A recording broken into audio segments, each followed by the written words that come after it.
I hate Keir Starmer. I actually really hate the guy. And I bet you do too, but maybe I hate him for a different reason than you. Let me explain why I hate Keir Starmer. And I have been a Labour voter all my life. I've voted Labour at almost every opportunity that I had to vote Labour. But I couldn't do it this time. I couldn't vote for one of the genocide parties.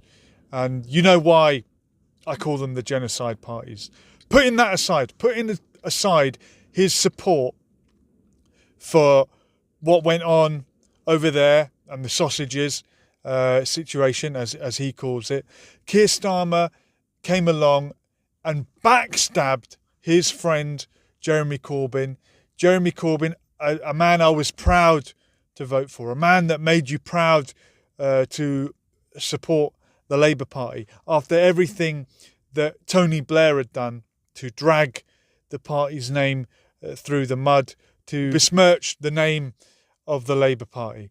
We were happy to support Jeremy Corbyn, and Keir Starmer stabbed him in the back. He called him a friend, and then he said, he wasn't really a friend. Well, two-faced Keir Starmer, hypocrite Keir Starmer, was broadcasting his important message about keeping everyone at home. I've got to be careful what I say now.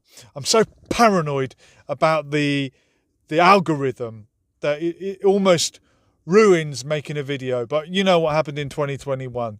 And he was telling everyone work from home because this is going to keep us safe. And he was in his mate's house.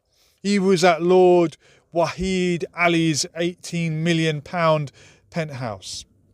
And the house was also used for his son's GCSE revision. We know how important his son's GCSEs are. Now, I'm not mad with Keir Starmer because I was worried about people having to stay at home and, you could spread the you-know-what and kill people.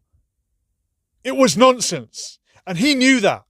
He knew that locking down the country was nonsense. And he didn't care about it. If he was worried about catching something, do you think that he would have been at someone else's house? Do you think he was worried about you?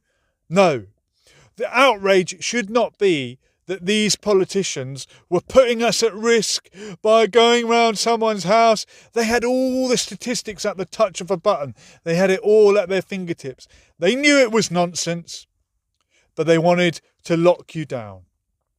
They wanted to lock you down so that you couldn't go to the gym, but you could go to McDonald's. If you really think that the politicians, and it was the Tories that did it, and Keir Starmer was calling for it, he was no opposition leader, he was cheerleading it all the way. If you really think they locked you down for your health,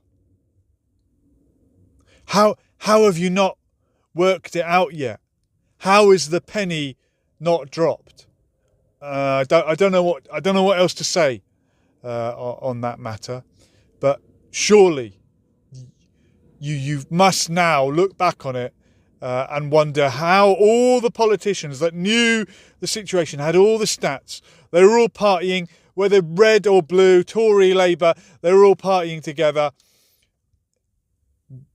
What was that about? Because it was not about protecting you and your health.